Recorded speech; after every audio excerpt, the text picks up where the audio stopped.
Hi, this video is about checkmating with the rook. The strategy is similar to checkmating with the queen. If you haven't seen the video for checkmating with the queen, I will recommend watching that video before this one. There are some useful tips in that video which also apply here. I will provide the link in the description below for you. Coming back to the current topic, we have an example position with the king and rook here. Just like the queen mate, there are three key things about this position. Giving checks isn't going to lead us to checkmate. Next, the rook alone cannot checkmate. We need the help of our king.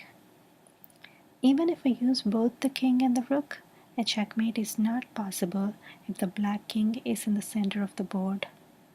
We need to force the black king to an edge or corner of the board to be able to checkmate. So the plan here is to use both the white king and rook to force the black king to an edge and then do the checkmate. Let's see how this works. Black king is closer to the upper half of the board. That is this area right here, 5th to 8th ranks. So we can restrict it to that area by playing rook a4. As you can see, the rook is controlling the 4th rank. Black king can't come past that, so he's restricted to 5th to 8th ranks, so he can only move in this area. Black wants to stay closer to the center as much as possible to delay getting checkmated, so he might play something like king d5, and white can respond with king d3. You can see that the rook is still controlling the 4th rank, and the king also does not have any squares to come forward, so the king is pretty much restricted to the same area like the move before. And black can play king c5, king c3, and he can now come to b5 attacking the rook. Now we want to move the rook to a square where it restricts the black king even more, so we can respond with something like rook c4, controlling both the 4th rank as well as the c file. So this constrains the black king to pretty much this area. He does not have more squares available to move, just this area. So now he can play something like king b6.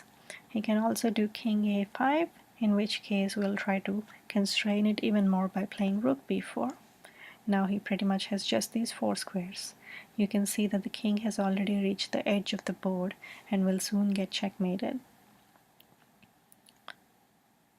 So we continue to control as many squares as possible beside the king.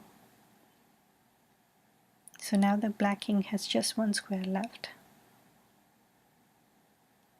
And now it's time for checkmate. Black king is in the corner, so that's a checkmate. So let's go back. King b5, rook c4, and we are controlling these squares. And let's say black plays king b6 instead of king a5. We just saw king a5 now, to which we responded with rook b4, controlling more squares. Let's say black plays king b6 here, and we want to bring our king. We always want to make sure the king does not come forward. It is always restricted to more and more squares with every move we make. So white can play king b4 here. You can see that it's still controlling these squares, so the king cannot come forward. And black can play king a6 then. And now white can give a check with rook c6 because the king cannot come any square forward. It has to go back. So we are pushing it farther and farther behind. So now white can play king b5, defending the rook.